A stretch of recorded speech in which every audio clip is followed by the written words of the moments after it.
As promised, Mac and I are back with the double dip of podcast tonight, episode 2 of the evening, episode 12 in total. So today we're going to talk about the World Junior Championships, John Scott as an All-Star Captain, and we're going to preview the NFL Wildcard Weekend. So let's get right into it, Mac. World Junior Hockey Championships ended today.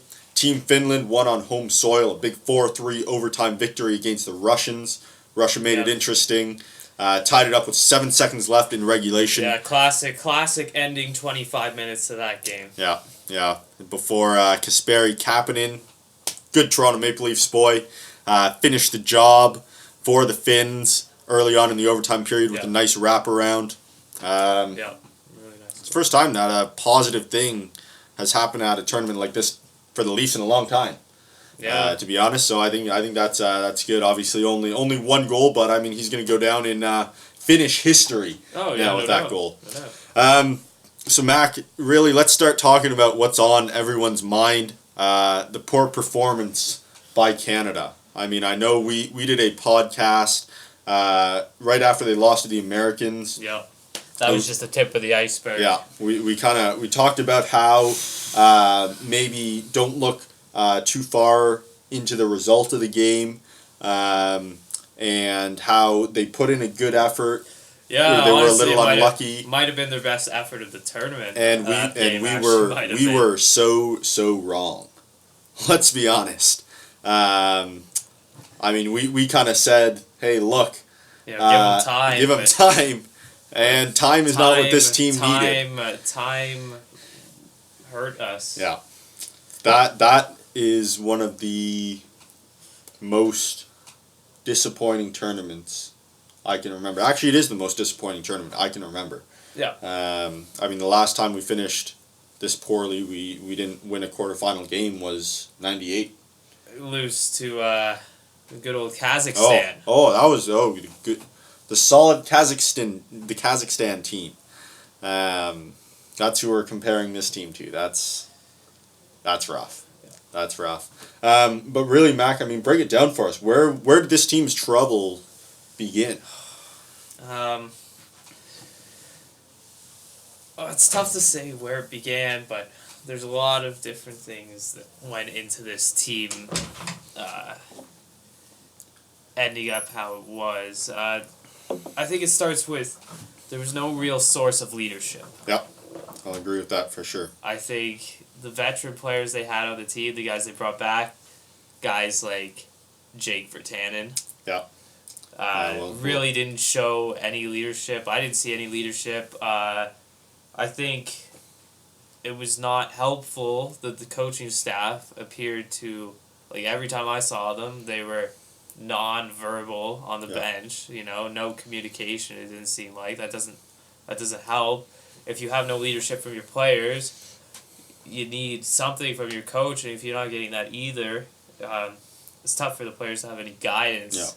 Yeah. And that's where I think you see players not buying in and playing the right way. You saw a lot of I'd say the lack of effort, maybe. Lack of drive, lack of fire that you don't usually see from a Canadian team. They kind of, I mean, this might be controversial, but kind of seem like maybe your typical Russian team. Yeah. Like your stereotypical Russian team, in the fact they took some undisciplined penalties at terrible times. Yeah. Lacked physicality in their game. Yep. Lacked the drive to compete. Yep. At times, and there was no obvious leadership source on the team. Yeah, that's fair. All those contributed to just a breakdown in the big games. They just couldn't overcome these other teams that have kind of started to build their teams like Canada would in the past. Yeah. You see a lot of Canada in these other teams, but you didn't see a lot of Canada in Canada. Yep, that's definitely fair. I mean, I think I look at it as there was a lack of passion, like you talked about. The team kind of... It wasn't until late on that you kind of saw the boys getting fired up. I mean, It was after the second, after we went down 2-0 to the Swedes, that I think I finally saw the passion in the boys, right? I think, and then even that passion only takes you so far. You know what I mean? I think we found out that this team is not as skilled as teams in the past. I think it started from the back with the goaltending and the defense. Yeah. I think we assumed that after his 2-game suspension, Mackenzie Blackwood was going to come in and be the savior for the team. But, I mean, we should have had more realistic expectations. I mean, granted, he's a lot better in the OHL than he was in the tournament, but I'm not a huge fan of not having a tryout for the goalies. Yeah, that's fair. I'm not really sure why we've deviated from that. Yeah. No, I know what you mean. But, I mean, can you really expect a guy who's coming off a long suspension? He hasn't played meaningful game in a month. Yeah. Can you expect him to? Yeah, that's a very good point. I don't know. I was kind of, when they picked the goalies that were going to play for this team, I was kind of underwhelmed to start with. Yeah. I was kind of wondering, are we really going to pick these guys outright? They don't seem that impressive. I'd rather we have like a tryout, give like 4 or 5 guys a chance for the spot, and whoever's playing the best, put them in. Obviously, throw those guys in the tryout, but I struggle to believe that we don't have better Canadian goalies out there than those two play. Yeah, that's fair. It was disappointing, and then if you look at the goaltending and then also the defense, I mean, it's tough to make comparisons, but to be honest, I don't think there's a single player who played on the Canadian defense that would have played in the top 4 of last year's team. Yeah, I don't think you could say that for a number of years. The guys just didn't seem up to the task. Just very, very underwhelming, like you said. But anyways, got to focus on next year now. Put it in the past. Try to build this team back up again. But definitely disappointing. Matt, give us some top individual performances that you liked from the tournament as a whole. Did you see someone that maybe we hadn't heard of before that you really liked? Give us some names or people that we had seen. I think for the Leafs, a guy that we didn't really know a whole lot about, Dmytro Timashov. Yeah, very impressive. Late first round pick, I believe, maybe second round pick. They're around. Yep. Playing in Quebec, putting up good numbers, but like nobody really, outside of guys that maybe would watch him in the Quebec League, nobody really knew anything about him. But he went and played for Sweden on their top line, top power play. Yep. Really dominated the game at times. Really filled in the role for William Nylander when he went down. Yep. Really dominated the tournament. I didn't know the Leafs had such a gem in Timashov as a prospect that, that's another piece like the Leafs can look forward to moving forward once he develops. Yeah, for sure. Yeah. The couple, Laine and Puljujärvi on Finland, God, those a couple of extremely talented players there.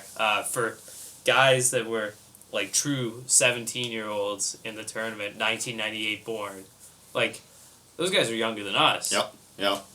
They're playing in that tournament, and I don't know if they ended up the top 2 point getters in the tournament, but they were up there in the top 5 for sure. I think they made Canada look stupid, that's for sure. Man, if you're an NHL GM and your team is tanking this year, you are absolutely licking your chops right now. Here are some of the names. You got Puljujärvi. Yep. Laine. Yep. Alex Nylander. Yep.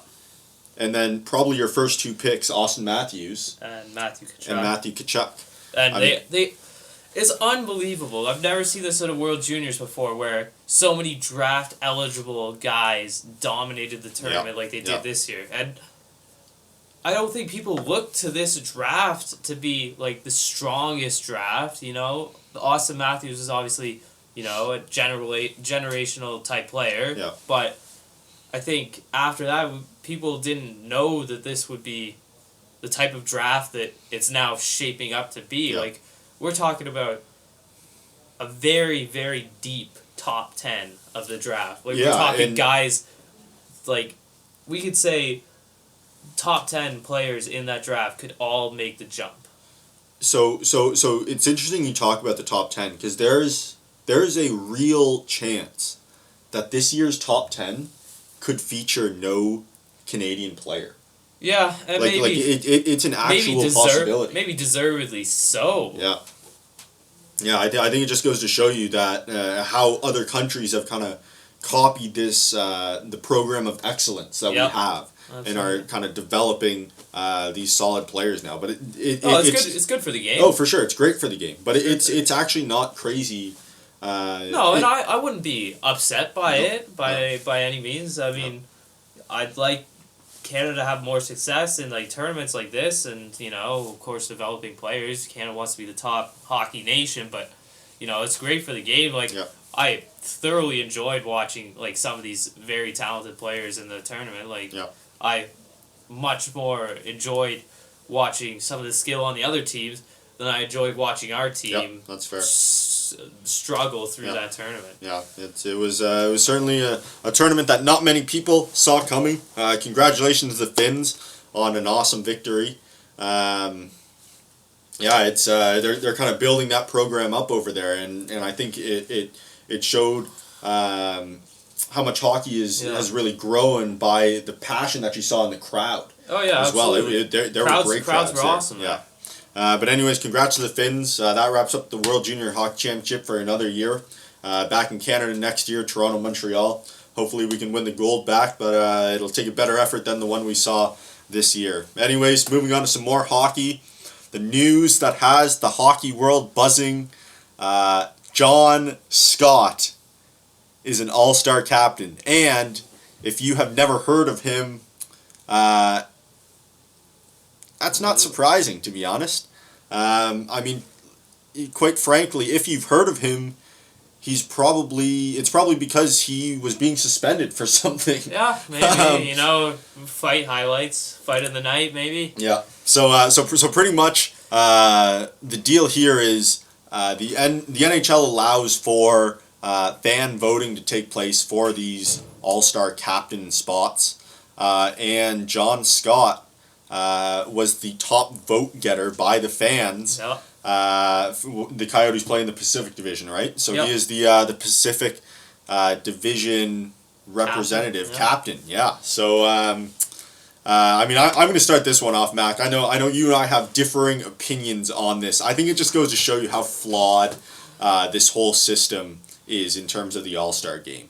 And I've said it for years now. The NBA, the votes. You see someone like Kyrie Irving, who's at the top of the list after having played 2 games, right? Yeah, that's not as outrageous as John Scott. No, for sure. But it's a case of like why someone much more deserving should be given this honor rather than fans just playing these ridiculous pranks. You know what I mean? It's not a prank. Yes, I think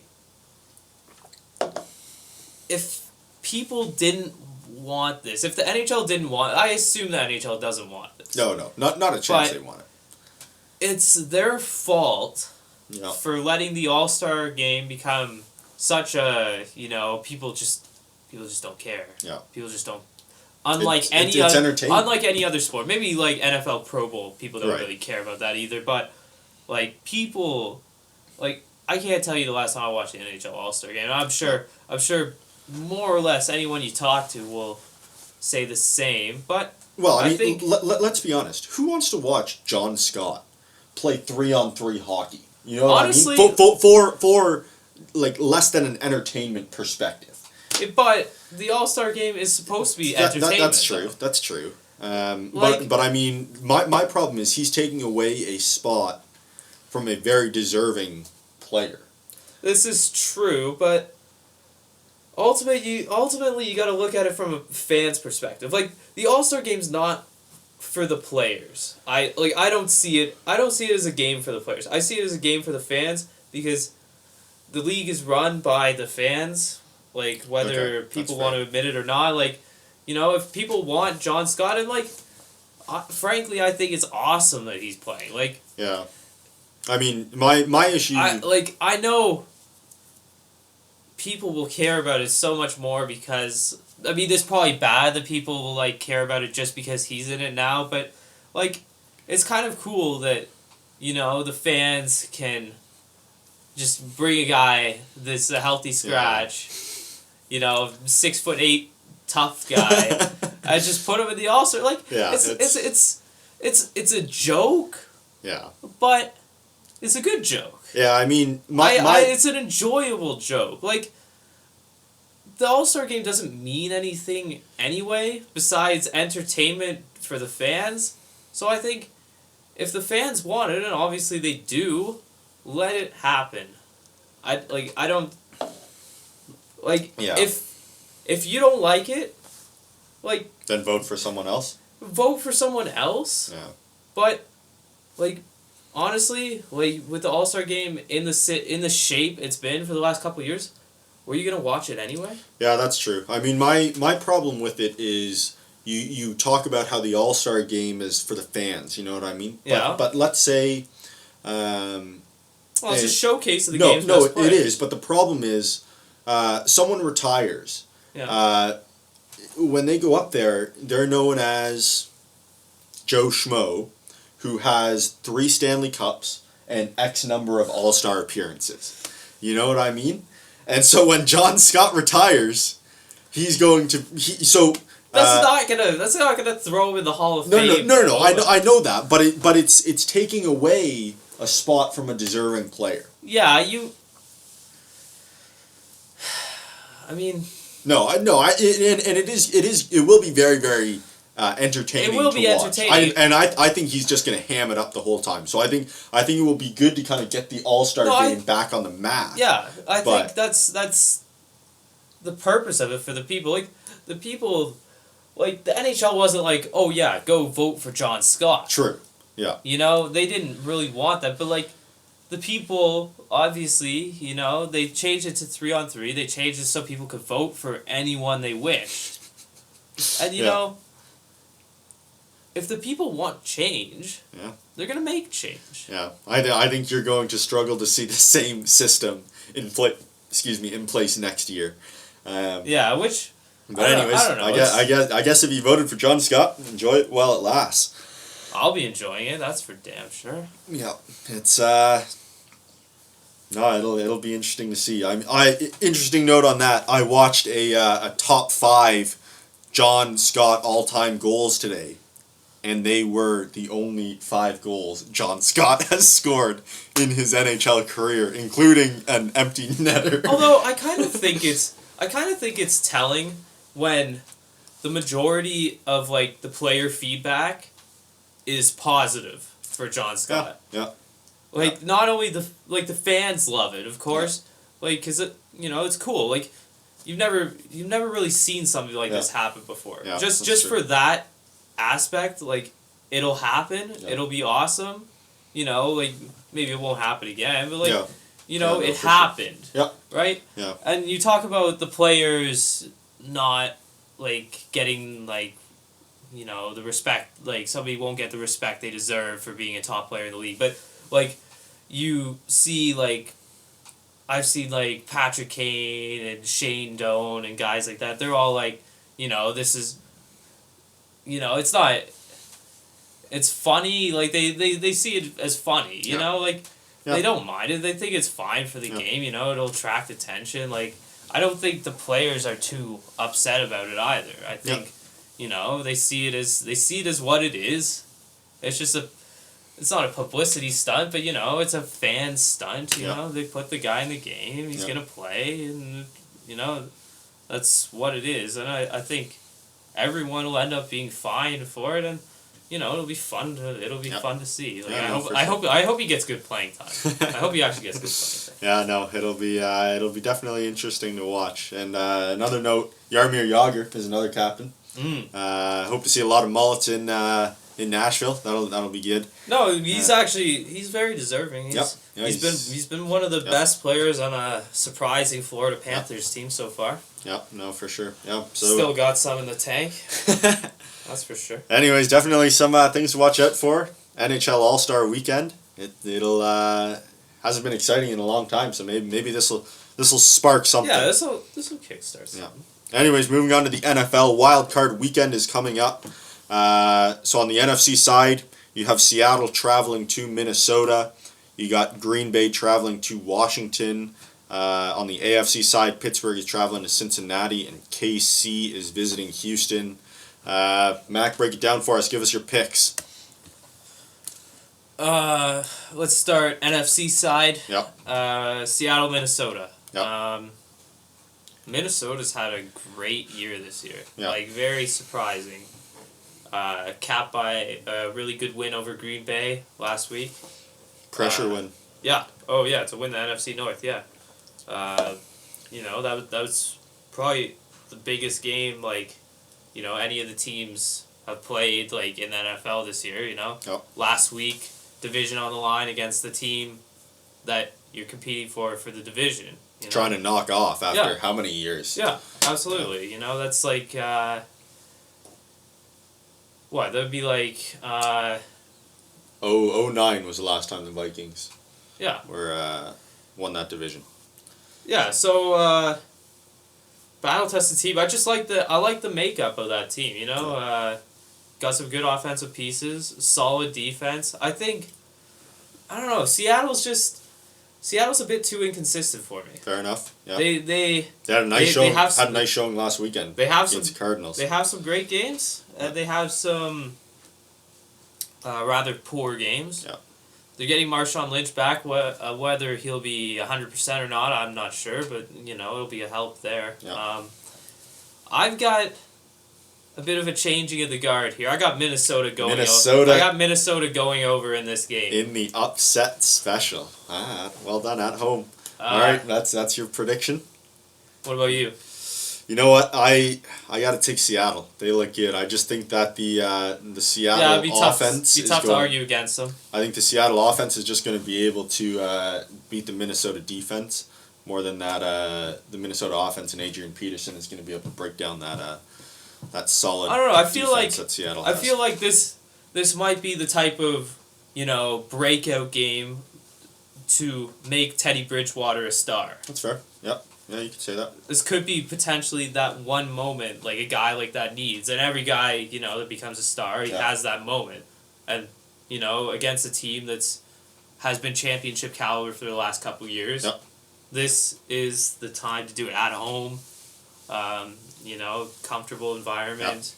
Yep. You got AP taking a lot of pressure off you on the run from the defense. Fair. That's fair. All right, let's look at the next one. Green Bay at Washington.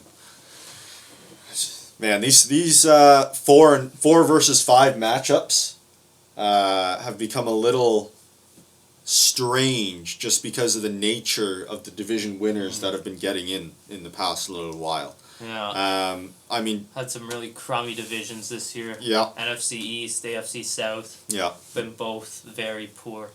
But I mean, to be honest, the Redskins come in as the hotter team. Yeah, no doubt. They've had three wins in a row to get to 9-7 and win the division. That, yeah. Kirk Cousins playing really, really well. Yeah, he is. He really is. So who do you got? I'm gonna have to take the more experienced team here. I think I'm gonna take Green Bay. Yeah. And that's just because when we're talking about experience versus inexperience, I think Minnesota's a lot more talented of a team than Washington is. And I think even though Green Bay has come in really cold, losing a couple games late in the season that they probably should have won considering the talent on their team. They're battle tested. Yeah. Like the guys on their team, like they know they can get it done. I think in the playoffs. Yeah, like for sure. Aaron Rodgers, won a Super Bowl. Those guys know how to get it done. Yep, for sure. Yep, I also have the Packers rolling into to Washington getting the W. I got both wildcard teams winning. You got the NFC North winners, Minnesota Vikings, and the Green Bay Packers. Okay, let's move over to the AFC now. A really interesting matchup. Pittsburgh and Cincinnati. Yeah. I love those divisional matchups in the playoffs. They've already faced each other twice. Get some bad blood flowing. Yeah, Pittsburgh squeaking into the playoffs. Absolutely. They're going to want to take advantage of that. Cincinnati played really, really well all season. Unfortunate injury to Andy Dalton, former Alabama quarterback. A.J. McCarron is going to be maybe taking the reins for Cincinnati. He's done pretty well so far. There have been reports that Dalton might be ready for this game. I don't know how true those are. But Mac, who do you got? Steelers or Cincinnati? And does the Andy Dalton play or not play have an impact on your decision? I think Pittsburgh's going to get this one. They're just more... I don't know. There's teams out there like Cincinnati that are just not... And they've showed this over the last however many years. They're just not a playoff team. You know what I mean? Yeah, that's like a team that's designed for the playoffs. I think Pittsburgh annually fills that bill of a team that's kind of, hard nosed, tough to play against, that's designed for the playoffs. I don't think Cincinnati's really that team. And I think, especially if Andy Dalton doesn't play, you got A.J. McCarron playing his first NFL playoff game. I think you got to definitely give the edge to the Steelers' offense there. Yeah. I think the defense that's one explosive offense. I think the defenses stack up relatively evenly. I think you could see Cincinnati, getting some bad turnovers like they have in the past couple years in the playoffs that will eventually sink them. Yeah. And I got Pittsburgh going in this one. I got Pittsburgh in an un-AFC North-like high-scoring game, in my opinion. I think both offenses are going to put up points. Pittsburgh's defense is not great. I don't think A.J. McCarron is going to shred them up if he plays, but I think he'll be able to put up points. Yeah. I think it might. I think it will ultimately end up on turnovers will decide that one. Yeah. Which offense can be safest with the ball. Yeah. Yeah. No, that's that'll be a good game for sure. And then the last wild card weekend matchup, Kansas City and Houston. Two pretty hot teams. Break it down. Who you got? I got Kansas City, and I don't think this one will be really that close. Yeah. Kansas City's playing some good ball. Kansas City may be the hottest team in the league. I think they are. Don't they have 9 straight wins or something? Yeah, crazy? nine straight going into the They started 1-5. Yep. Made the playoffs. That speaks volumes in itself. Houston, benefactor of a really bad year for the Indianapolis Colts and the rest of that division. Sure. Just kind of got in by default of being, having the best defense. Averagely average, you know? Houston will have the help of playing at home, but I don't think that'll do a heck of a lot. They aren't really that impressive on either side of the ball, I don't think. And I see Kansas City taking this one by definitely a couple scores. Yeah, I agree. I think Kansas City's going to win. I think it's going to be a lot lower scoring than people think it will be. I think, to be honest, it would not surprise me if Kansas City squeaks out like a 13-10 win or something like that. You can Houston's defense is a little underrated. They were fortunate this year that they got to play 6 games against the AFC South. who were very poor this year. I don't know what happened. KC. Don't know what happened with Indy this year. Yeah, well, I mean Andrew Luck's injury, but anyway, so that's it. I got all the away teams. I got Seattle, Green Bay, Pittsburgh, and Kansas City. Mac has everyone except for Seattle. He's got Minnesota in that game. We're going with the road teams. Yeah. No, it'll be good to watch for sure. Mac, last question. I'm putting you on the spot here. Give me your realistic Super Bowl prediction, and then just a crazy prediction for the NFL playoffs. Realistic Super Bowl. I'm gonna say we'll have a repeat of one of Tom Brady's earlier Super Bowls. New England going over Carolina. Interesting. Yep. Hey, can't go wrong. Can't go wrong. Definitely see New England going through. I don't think Denver is as strong as they're made out to be, a number 1 seed. I don't think Carolina's playing some really good ball. I think they'll make it through the NFC with some adversity, yep. but that's a good conference. But with some adversity, but I think they got the talent to make it through. Yep. But I think ultimately the Patriots will be the Patriots in that Super Bowl. Find a way to Super Bowl game, and they'll use that experience and exploit the Panthers with that experience. Yep. And crazy pick,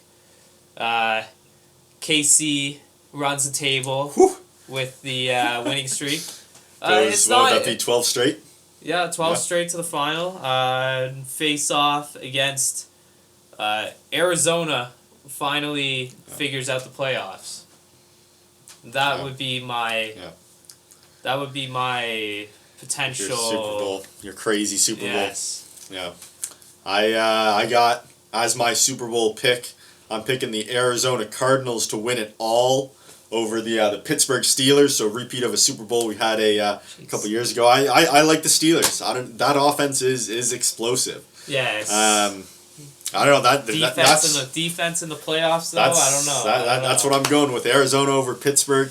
And my crazy prediction. Yeah, that was already kind of crazy. Okay, all right. Crazy prediction number 2. My crazy prediction is that the Denver Broncos will win the Super Bowl. Peyton Manning will ride off into the sunset on the back of that Denver defense.